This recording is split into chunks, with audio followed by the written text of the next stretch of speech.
I always thought like I had to be very proper and that I just served him by going to church on Sundays.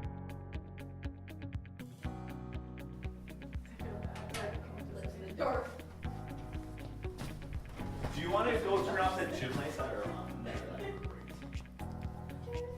Okay. Okay. You good? Yeah. Are you sure? I don't really know where to start, but We can't see your face. Oh, now we can. yeah. Okay. Am I starting?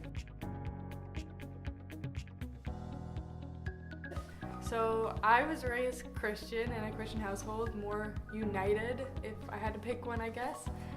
My church was really into like teaching the religion aspect of Christianity, and I learned a lot about religion and just like I guess just the basics over and over again, which don't get me wrong are like really important to know, but I think once you hear them so much, for me personally, I just kind of got numb.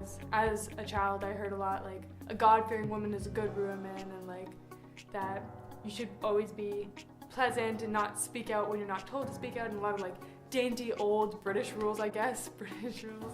God was part of my life, and he was my childhood and part of my life, but he wasn't my life, he wasn't in my life.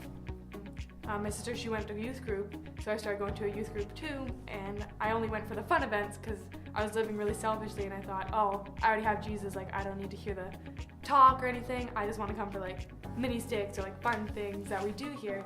And I went through that for grade 7, and then in grade 8 I started to go a little bit more, and then snow camp was a youth retreat that we do. I went there, and the sermon was about finding your identity in God, and or about just finding out your identity. And that really spoke to me because through middle school and stuff, I didn't know who I was, and I was trying to conform to who everyone else was, just be like everyone else. I didn't want to be different, like I wanted to be the same as everyone else. The message at snow camp, I didn't really know what it meant for me until a couple months later at Fresh Wind.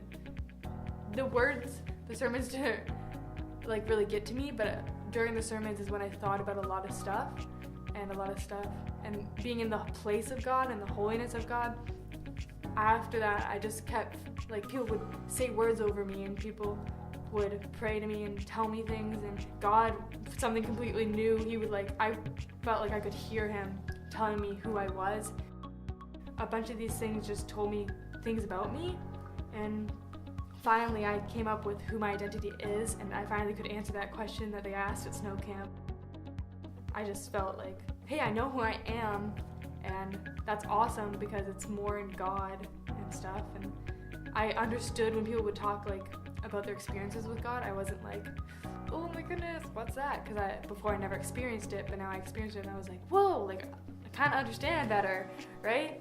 So it helped my bond with a lot of people, and I got like really great friends now, and I have great friends and great mentors and just a great relationship and family with a bunch of people from youth, and it got so much deeper once I could finally understand their experiences, because I've had my experiences. Something that I didn't understand that I'd love to share so others understand it if they don't, is that if you're not really involved with God but God's in your life, I think my word is just to take that step, and even if you don't feel it, just go for it and throw yourself into it, and like go to a youth group, find a youth group, find an outlet, somebody to talk to, something to get knowledge on. And even if you don't feel like, oh, I really want to right now, or like this isn't really cool, you know, or nobody will think this is cool, like it's really a step worth taking, and that you don't have to be afraid of God, because it's much worse to be without him.